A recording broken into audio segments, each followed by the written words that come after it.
మన ప్రభు యేసుక్రీస్తు ఘనమైన నామానికి మహిమ కలుగును గాక. అందరూ కూడా రెండు చేతులు ఎత్తి హల్లెలూయా, దేవుని నామానికి మహిమ కలుగును గాక. ఈ సమయమందు పరిశుద్ధ గ్రంథంలో నుండి చక్కని శ్రేష్టమైన శక్తిగల దేవుని వాక్యం మనం చూసుకుందాం. జకర్యా గ్రంథము 1వ అధ్యాయము 3వ వచనాన్ని చదవాలని కోరుకుంటున్నాను. దయచేసి గట్టిగా చదవండి, చదువు వచ్చిన వాళ్ళు. జకర్యా 1వ అధ్యాయము 3వ వచనం. కాబట్టి నీవు వారితో ఇట్లనుము, సైన్యములకు అధిపతియగు యెహోవా సెలవిచ్చినదేమనగా, మీరు నా తట్టు తిరిగిన ఎడల నేను మీ తట్టు తిరుగుదునని సైన్యములకు అధిపతియగు యెహోవా సెలవిచ్చుచున్నాడు. చదవండి ఇంకా. ఇదే సైన్యములకు అధిపతియగు యెహోవా వాక్కు. చిన్న ప్రార్థన చేసుకుందాం. అందరం కూడా తలలో ఉంచండి. ప్రియమైన మా ప్రభువా, ఇప్పటికే మా మధ్య నీ సన్నిధిని గొప్పగా కుమ్మరించినందులకు నేడు మేమెంతో కృతజ్ఞతాస్తుతులు చెల్లించుచున్నాము. ఈ రాత్రి ఇది మరింత అధికముగా సమృద్ధిగా దయచేయమని ఆశించుచున్నాము. ఈ చక్కని స్త్రీలు పాడిన ఈ అద్భుతమగు పాటలను బట్టి నీకు వందనములు చెల్లించుచున్నాము. మరియు దేవా, మా ప్రతి ఒక్కరిని నీవు దీవించి ఆశీర్వదించమని ప్రార్థించుచున్నాము.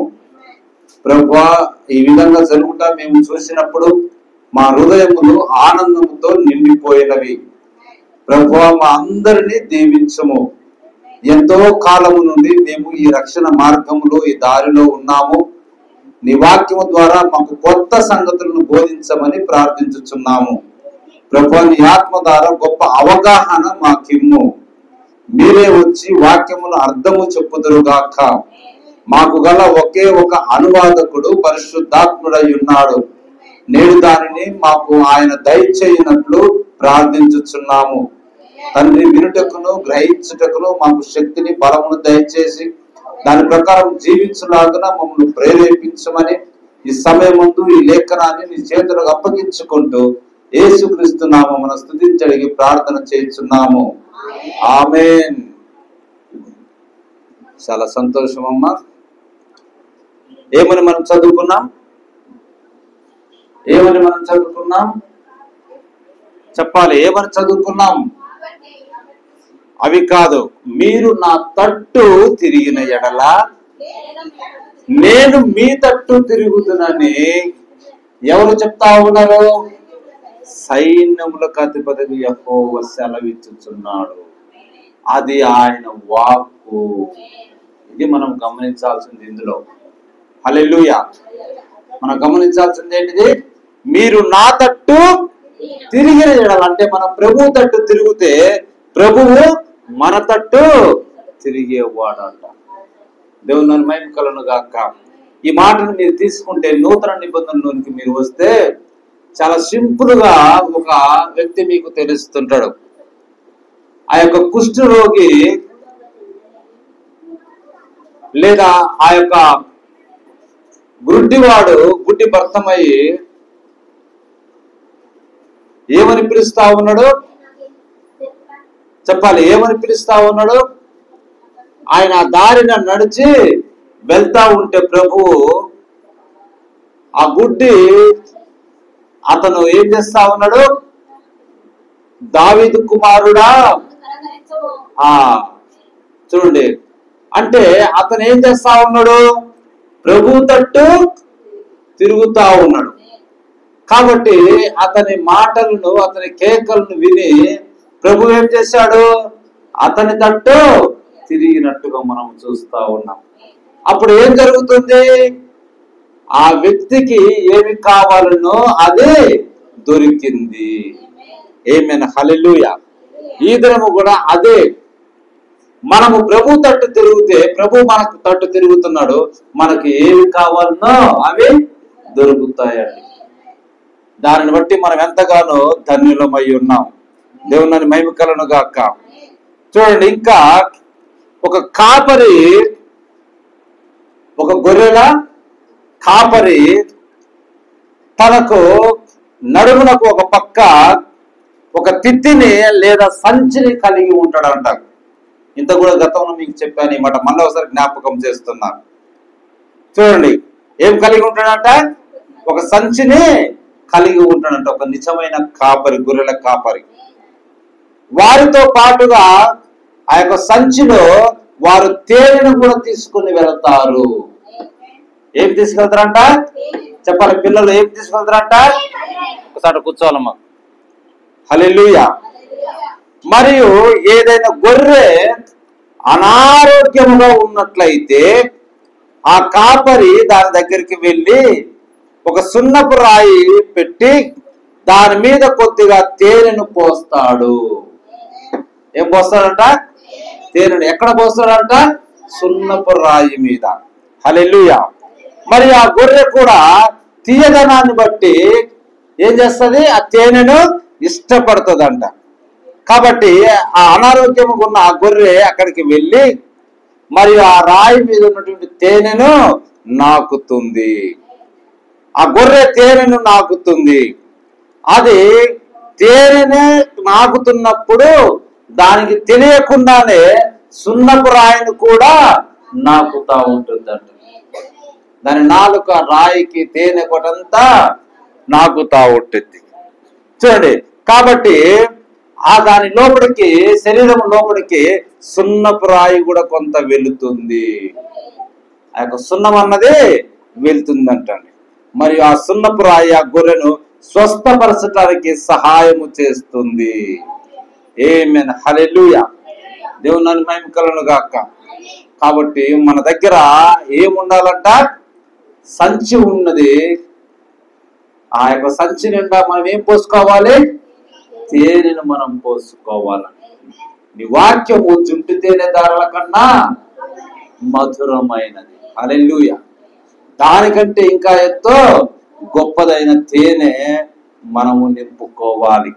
మన హృదయం అనే తిత్తిలో లేదా సంచిలో ఆ యొక్క తేనె అనే వాక్యమును మనము నింపుకోవాలండి. హల్లెలూయా. మరియు నేను యేసుక్రీస్తు బండ మీద నేను దాన్ని ఉంచుతాను. మరియు గొర్రెలైన మీరు దాన్ని ఇప్పుడే నాకటము ప్రారంభించండి. ఎక్కడ ఉంచుతున్నాం మనము? యేసుక్రీస్తు బండ మీద ఉంచుతా ఉన్నాం. కాబట్టి మనం ఇప్పుడే దాన్ని నాకాలండి. అన్ని కాలములో ఉన్న ఆ బండను నాకినట్లయితే మనము స్వస్థత పొందుకుంటాము. అది మనకున్నటువంటి అన్ని అనారోగ్యములను స్వస్థపరుస్తుంది. దేవుని మహిమ కలుగును గాక. మరియు ఆ యొక్క తేనె లేదా ఆ యొక్క బండ అనే యేసుక్రీస్తు మిగతా కార్యమునంతటిని ఆయన చూసుకుంటాడండి. దేవుని మహిమ కలుగును గాక. మన యొక్క శరీరం సంబంధించిన మరియు ఆత్మీయ రుగ్మతలన్నీ ఆయనే స్వస్థపరచువానిగా ఉన్నాడు. ఆయన లోయలోని పద్మము కూడా ఆయన ఉన్నాడు. ఆమేన్. హల్లెలూయా. కాబట్టి ఆయన నిన్ను స్వతంత్రునిగా చేస్తాడండి. ఎలా చేస్తాడు? స్వతంత్రునిగా, స్వస్థపరిచేవానిగా. ఆ రాయి మీద వాక్యము కంటే జుంటి తేనె దారాల కంటే మధురమైన వాక్యమును మనము ఉంచినట్లయితే దానిని నాకుతే మనకు స్వస్థత ఉన్నది. ఆమేన్. హల్లెలూయా. కాబట్టి మనం అందరము క్రైస్తవులం. ఆయన ఆత్మలో జన్మించిన వారము. ఇక్కడ వినాలి, ఆయన రక్తములో కడగబడిన వారము. మరియు ప్రభు రాకడ కొరకు మనం అందరం ఎదురు చూస్తున్నాము. కాబట్టి దాన్ని బట్టి దేవుడు మనల్ని దీవించును గాక. ఆమేన్. హల్లెలూయా. మరియు దేవుని యొక్క ఆత్మలో మనము తిరిగి జన్మించి ఉన్నాము. అప్పుడు నీవు దేనినో నీ హృదయంలో కలిగి ఉంటావు. నీ లోపల ఏదో లంగరు నిన్ను పట్టుకుంటుంది. అదేమిటో కాదు కానీ పరిశుద్ధాత్మ అయి ఉన్నది. ఆమేన్, హల్లెలూయా. దేవుని మహిమ కలుగును గాక. కాబట్టి మనమందరం, లేకపోతే ఈ భూ ప్రపంచములో ఎన్నో దేశములు ఉన్నవి. ఆయా దేశములలో ఉన్నటువంటి క్రీస్తులు తిరిగి జన్మించిన వారందరూ జ్ఞాపకం ఉంచుకోండి, మనమందరం తిరిగి ఒకసారి కలుసుకునే సమయం వస్తుంది. ఆమేన్, హల్లెలూయా. అన్ని దేశముల నుంచి ఆయనను అంగీకరించి ఆయన ఆత్మతో నింపబడిన వారందరూ ఏమవుతుందంట, ఒక దినము కలుసుకునే సమయం వస్తుందని. అది ఎటువంటిదంటే అది ఉదయము అల్పాహారము తీసుకున్నట కాదు, కానీ రాత్రి విందుకై ఉన్నది. ఎక్కడ కలుసుకుంటాం మనము? రాత్రి విందుకై మనం కలుసుకుంటామని. దేవుని యొక్క గొప్ప విందు అందు, గొర్రెపిల్ల యొక్క వివాహములో, మరియు అక్కడ సింహాసనములో ఆకాశము నుండి ఈ ఆకాశం వరకు విశాలముగా కుర్చీలన్నీ వేయబడతాయండి. మరియు అక్కడ అన్ని కాలములలో విమోచింపబడిన వారు, అంటే పెంతెకొస్తు దినాన సంఘం ఏర్పడిన అప్పటి నుంచి విమోచించబడిన వారందరూ కూడా అన్ని కాలములలో ఉన్నవారు అక్కడ విమోచింపబడి, లేకపోతే ఎత్తబడి ఆ భోజనపు బల్ల యొద్ద ఒకరినొకరి దగ్గర మనం కూర్చొని ఉంటాము. అది ఎంత మహిమకరమైన సమయం అయి ఉన్నది. ఆమేన్. దాని కొరకు మనందరం ఈ దినం ఎదురు చూస్తా ఉన్నాం. ప్రపంచంలో ఉన్న క్రైస్తవులందరూ దాని కొరకు ఎదురు చూస్తా ఉన్నారండి. హల్లెలూయా. కాబట్టి దేవుడు ఒక అసాధారణమైన వ్యక్తి. ఆయన సామాన్యమైన వ్యక్తి కాదండి, అసాధారణమైన వ్యక్తి. దేవుని నన్ను మహిమ కలుగును గాక. ఆయన అసాధారణమైన పరిస్థితుల్లో దేవుడు వస్తాడు. అట్లా మనం నూతన నిబంధనలు, పాత నిబంధనలు చూసుకుంటే ఎన్నో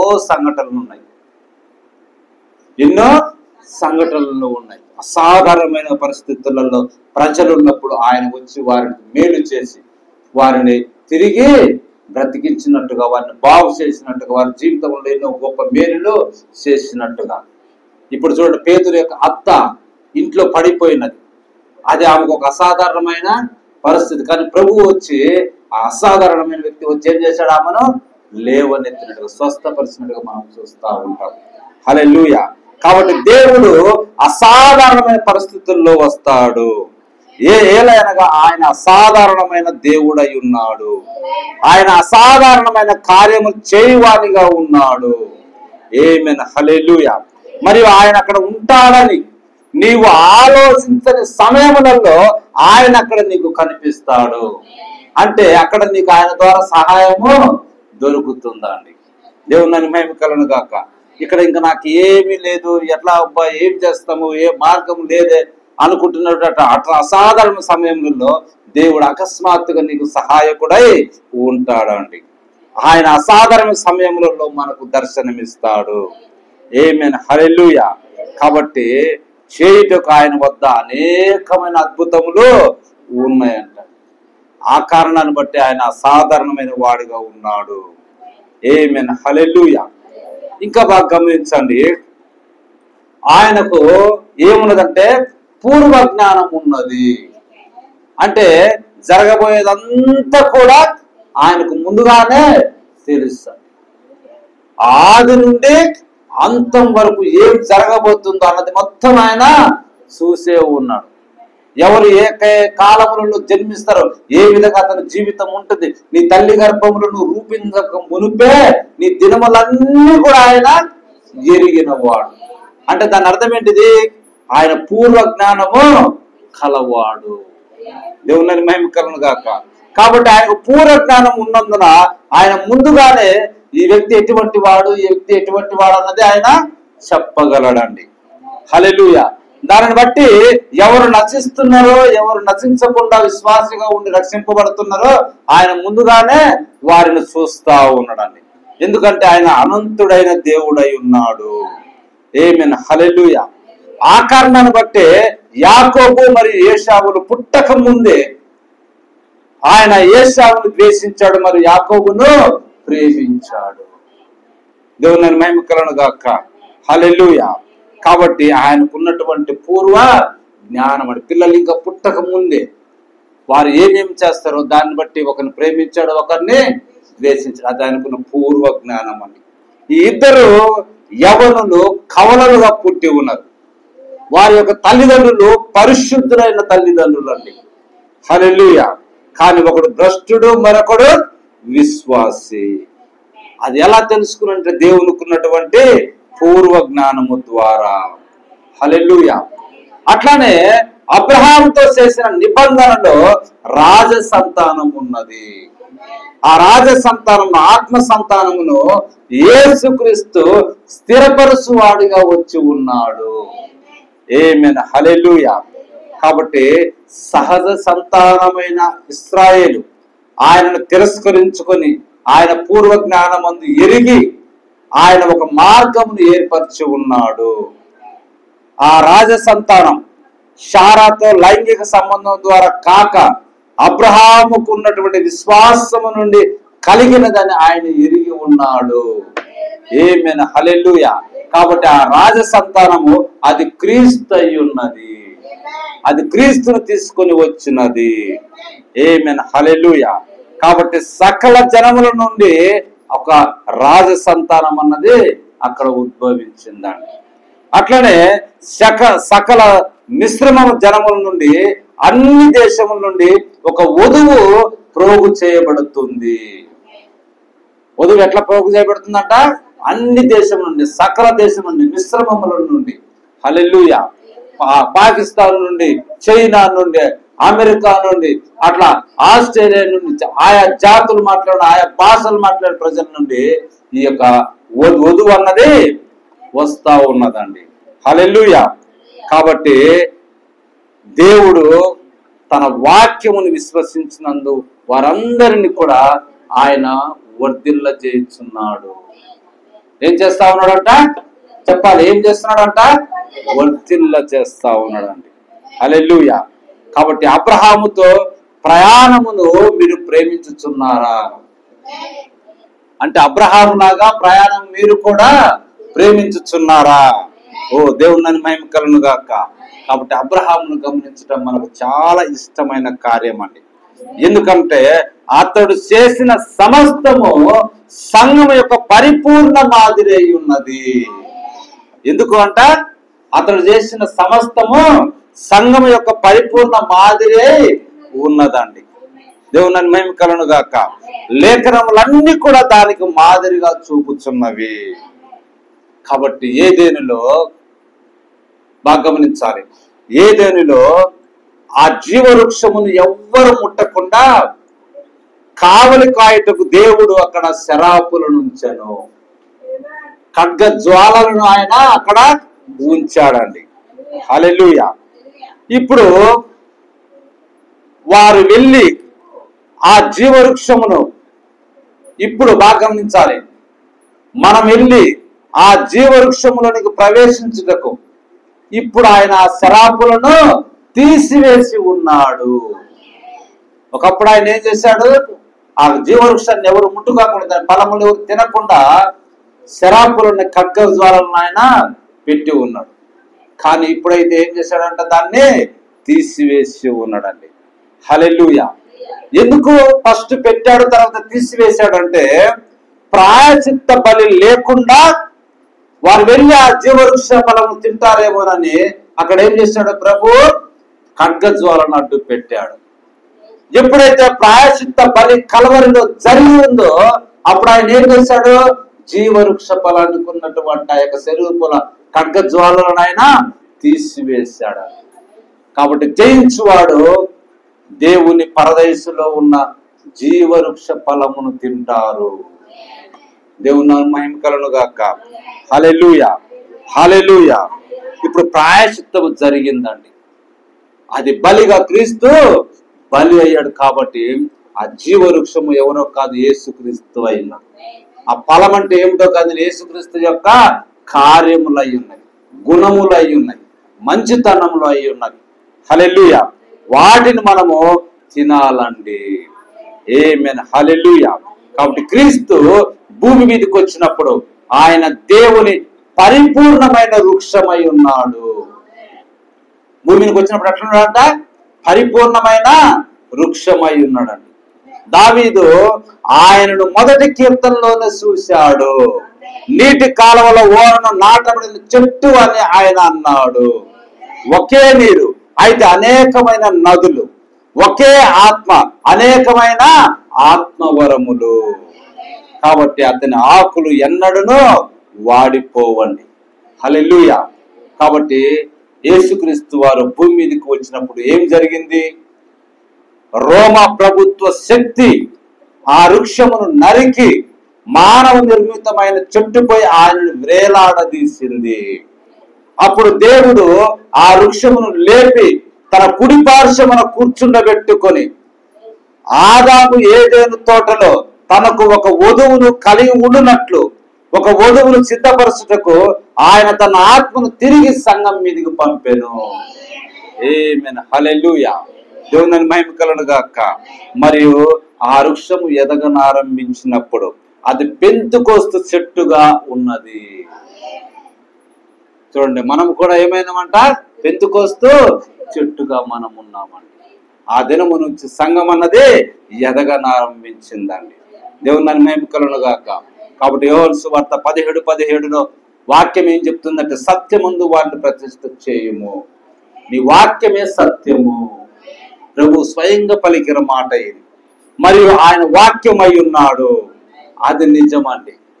ఆయన బలి అర్పణ అయి ఉండేను. తర్వాత పెంతుకొస్తు దినాన పరిశుద్ధాత్మతో ఆయన మళ్ళీ మనలోనికి వచ్చి ఉన్నాడు. అది నీతికరణము, శుద్ధీకరణము, పరిశుద్ధాత్మ బాప్తిస్మం పొందినప్పుడు అది పూర్తి వధువు వృక్షమై ఉంటుంది. ఆమేన్. హల్లెలూయా. కాబట్టి సంఘము పెంతుకొస్తు దినాన ప్రారంభమై ఉన్నది. క్రీస్తులో ఉన్న ఆ ఆత్మతోనే దేవుడు క్రీస్తు కొరకు ఒక వధువు వృక్షమును లేపుచున్నాడు. ఆమేన్. హల్లెలూయా. దేవుని మహిమ కలుగును గాక.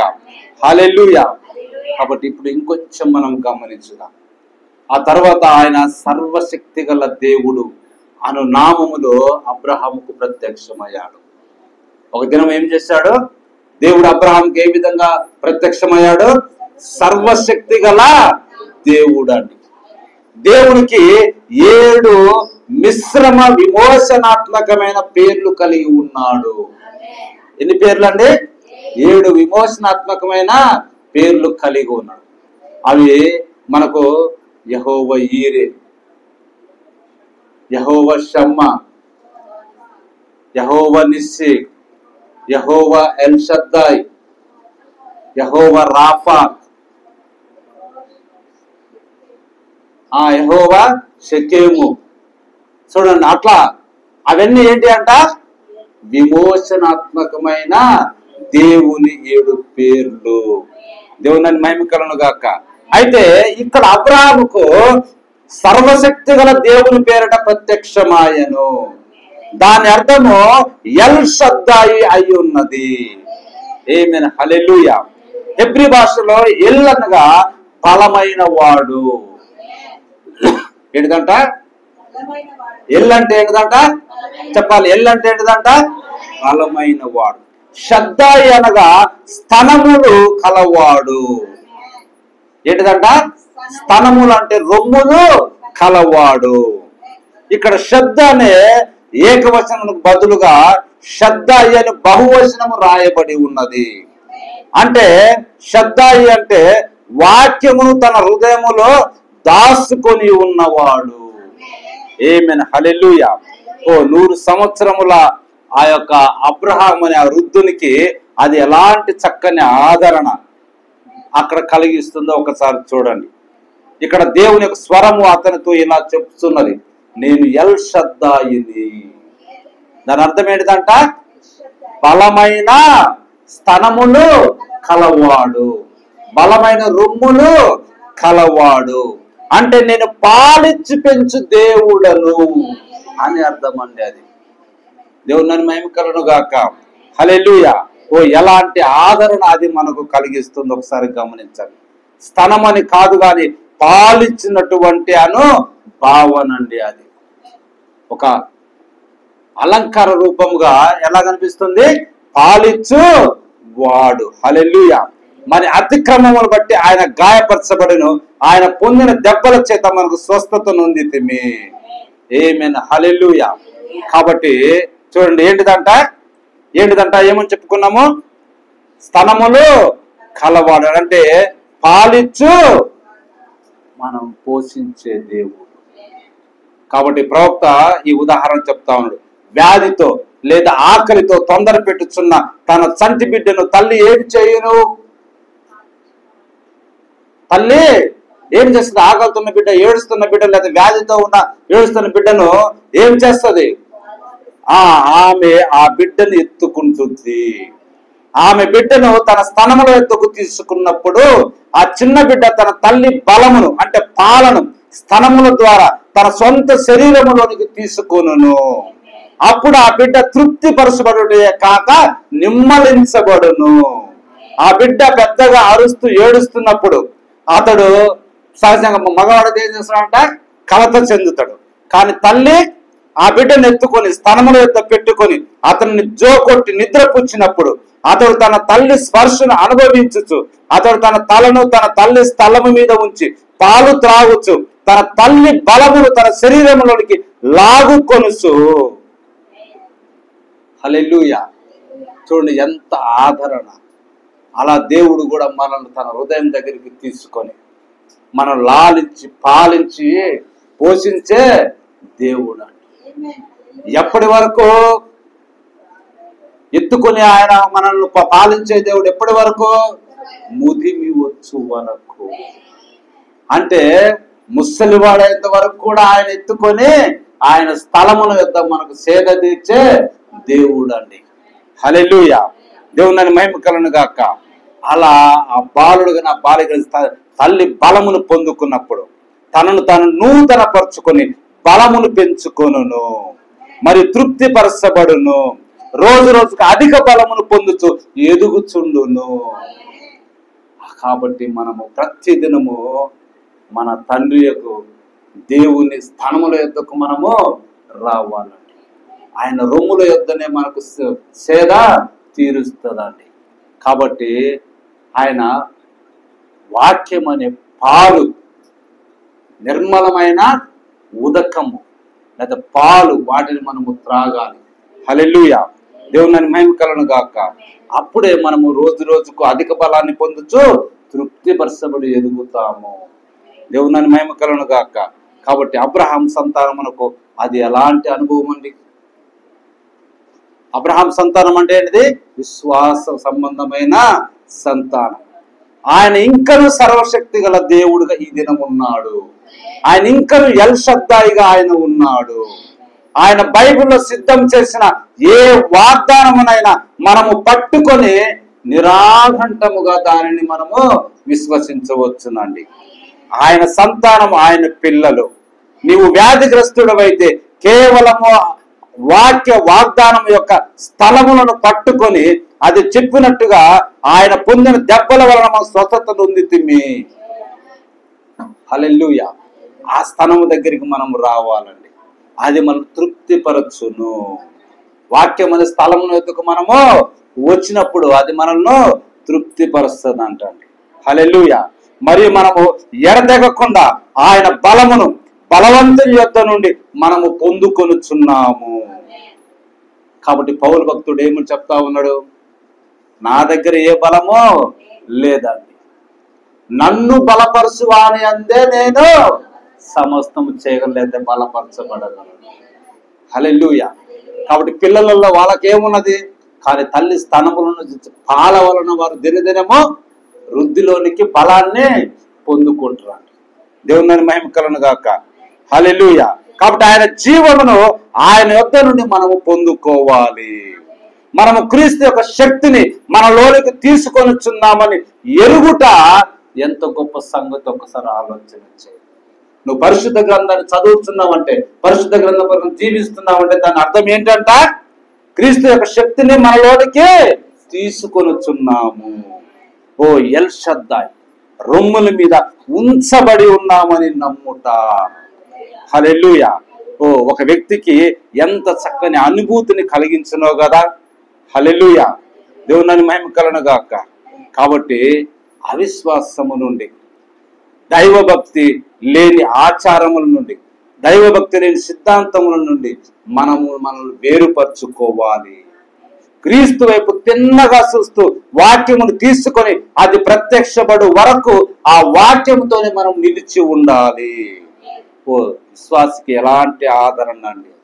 నువ్వు ఎంతకాలం వేసి ఉండవలసినప్పటికీ పర్వాలేదు, వేసి ఉండు. కానీ దేవుడు వాగ్దానం చేసిన దాన్ని గట్టిగా పట్టుకొని ఉండుము, దానితోనే నిలిచి ఉండుము. దానిలోనికి ఆయన నిన్ను నడిపించును, అక్కడే నువ్వు ఉండుము. దానిని వెనుకకు తిరగవద్దు, అక్కడే నిలిచి ఉండుము. దాని విషయమై నువ్వు నిశ్చయత కలిగి ఉన్నప్పుడు నీవు అక్కడే నిలిచి ఉండువు. హల్లెలూయా, దేవుని మహిమ కలుగును గాక. కాబట్టి అబ్రహాము విశ్వాసులకు తండ్రి. ఆయన 25 సంవత్సరాలు ఇదిగో ఇలాగ మనం మాట్లాడుకున్నట్టుగా చెప్పుకున్నట్టుగా ఆ విశ్వాసాన్ని, దేవుడిచ్చిన వాగ్దానాన్ని గట్టిగా పట్టుకుని దాని నుండి వెనుదిరిగి చూడలేదండి. హల్లెలూయా, దేవుని మహిమ కలుగును గాక.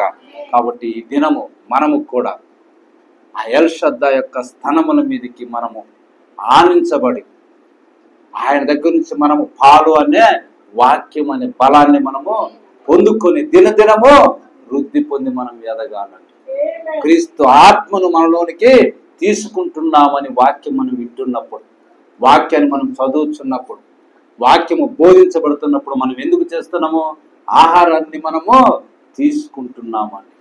ఇది మనం జ్ఞాపకం పెట్టుకుంటే ప్రతి దినము బైబిల్ చదవాలనే విషయం మనకు బోధించబడతా ఉంది.